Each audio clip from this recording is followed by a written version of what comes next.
Hi, Sel! Welcome to the GMA Pinoy TV podcast. Hello po, welcome to me. Nice to see you again po. Last na nag-usap tayo, may bala ka palang mag-Japan with the family, no? Yes. Natuloy. How is it? Masaya po kasi parang 1 month po kami nag-stay sa Japan. Talagang sinulit ko po yung moment with them. Doon po nag-celebrate ng Christmas and New Year. Yeah. Sulit pa. So may bala ka na ulit with the family? May plano na ulit? Hindi ko po sure kasi parang mas busy po this year. So di ko po alam kung masisingitan ko pa po ng another time with them. But pag meron, siguro pwede naman. But di ko lang po sure kung out of the country pa siya. Let's talk about you and Julie, no? Okay. Why do you think you and Julie work so well together? Siguro po same vision and same goals kami sa ngayon. Parang same page po kami kung ano yung track or ano yung path yung gusto namin gawin together. And siguro, dahil same po kami na easy to adjust with everything.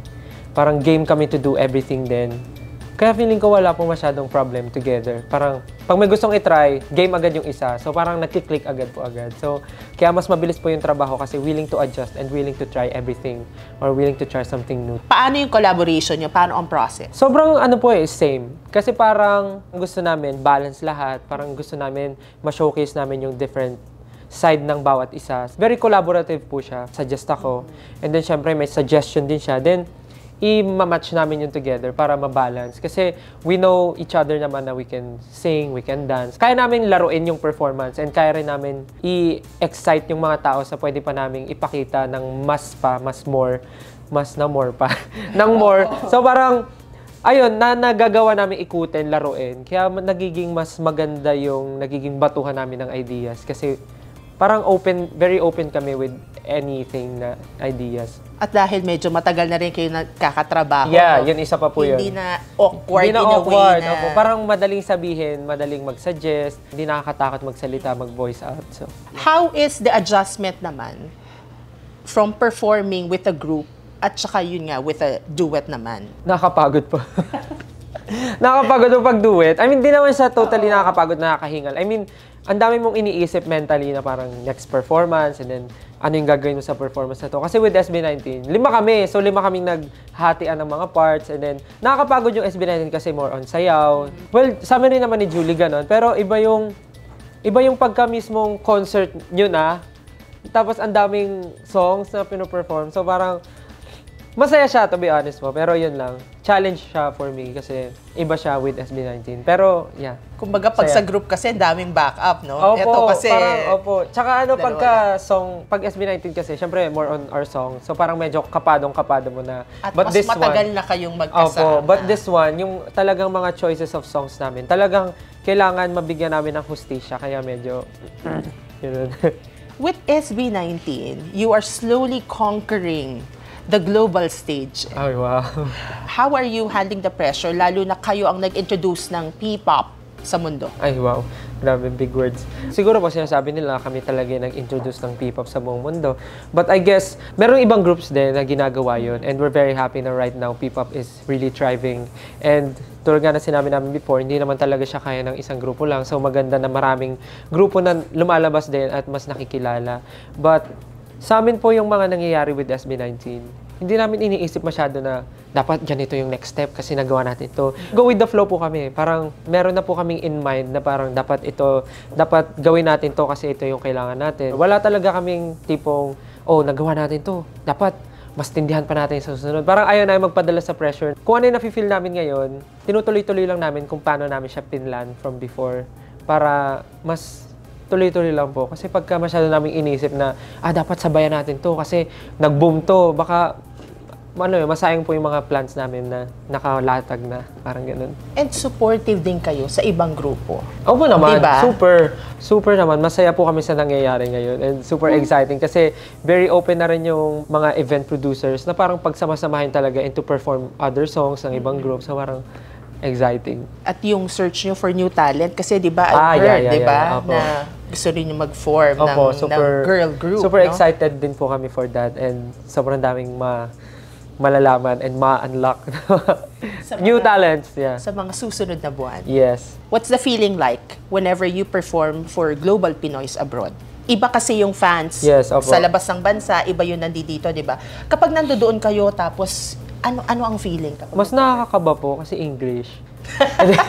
Hindi, mas nakakakaba kasi syempre hindi naman po namin yung home court, hindi namin siya lugar. Kinakaba po namin mga tao, but whenever we see yung fans namin, yung 18, na nandun sila, super excited, medyo nawawala yung kaba namin. But of course, syempre hindi dapat kami makampante kasi meron din ibang crowd na nanonood and ibang market na nanonood. So, dapat, kung ano yung plano namin for that stage, ganoon pa din. Yun.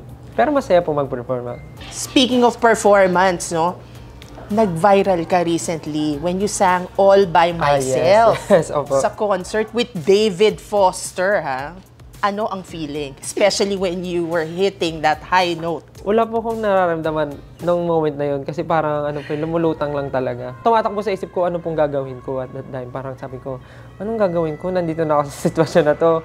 Parang kumakanta na ako. Sabi ko, and kahit ano na lang mangyari, yun na yung nagawa ko. But sobrang hanggang ngayon po blur yung memory na naaalala ko. What I remember yung mga times na sinabi niya na kantahin ko, biglang nag-practice, bigla siyang nag-piano. Yun po yung naaalala ko. But yung feeling na nasa stage, sobrang blurry po kasi all I can see is yung mga lights. Oo. Ang nakikita ko lang si Sir David nagpa-piano. Kita ko lang yung mic na hawak ko. Parang ganun lang yung naaalala ko. Tapos lahat po, mausok na, malabo, ganun. Did you have to practice a long time for it? Or Hindi po, kasi po, magpa-practice lang po ako ng spot ko, yung 3 songs. And then, nandun nga po siya sa stage. Tapos, nagpa-piano siya. Tapos, sabi niya, try mo nga tong song. Sabi ko, anong song? Sabi niya, All By Myself. Tapos ako, tinititigan ko na yung manager namin, yung buong production, yung prod team. Wala rin silang alam kasi biglaan lang talaga siya. Tapos, sabi niya, pinilay niya lang yung exact part na parang ito yung arrangement. Parang, ganun lang. Tapos, sabi niya, okay ka ba kantahin to? Tapos sabi ko, okay lang po ba sa'yo? Sabi niya, perform it tonight. Tapos yun na po yun. Push! Sa backstage na lang po ako nag-practice talaga. Nag-play ako. Ganun. Wow. Nagpatulong ako sa voice coach namin. Sobrang, wala. Ang labo po nung moment na yun for me. It's your time to shine this September on GMA Pinoy TV. Fight for what's rightfully yours. How did you come up with this? We hired a lawyer. We have shares. Ilang beses nyo na ako ineglag sa ere. But guess what? Natuto na ako. Hindi nyo na ako masisindan. Shining Inheritance. Rise above the rest. Isa lang ang tatanghaling pinakamahusay. Isa lang ang aangat sa malakasang laban sa kantahan. Isa lang ang matitirang pinakamatibay. Isa lang ang mananaig. Sa bagong labang yayanig sa Clash Nation. The Clash 2024. Step into the spotlight. Yeah!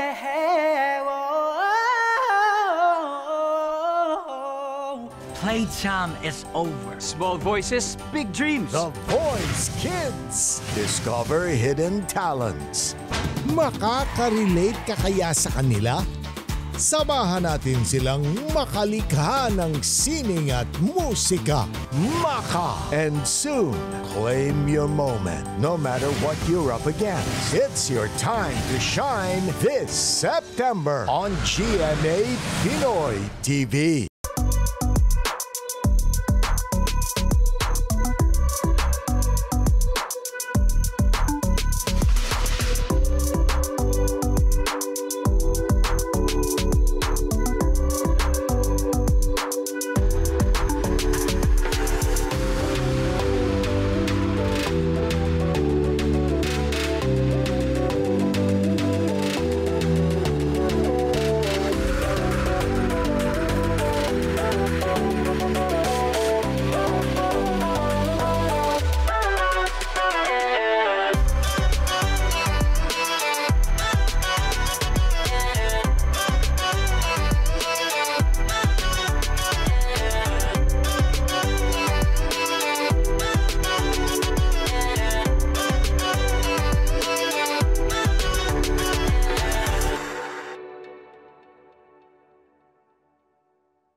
what have you learned about yourself since you became a celebrity?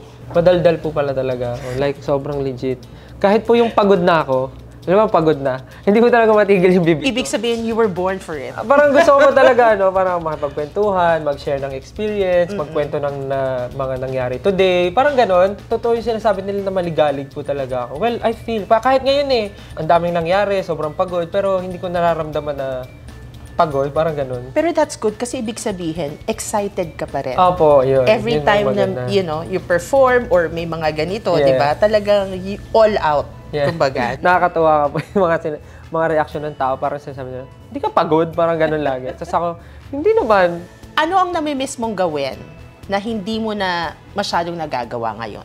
Yung mag-relax lang sa bahay, manood ng movie with friends, with family, yung ganun po, yung normal na ginagawa. Kasi dati, pag umuwi ako galing training, nakakapag-relax pa ako eh. Upo ako sa sofa, bukas ng TV, manonood ng movie, mga ganun. Ngayon, pag uwi tulog, pag gising ligo, alis. Ganun na po siya eh. Parang everyday, same po yung nangyayari.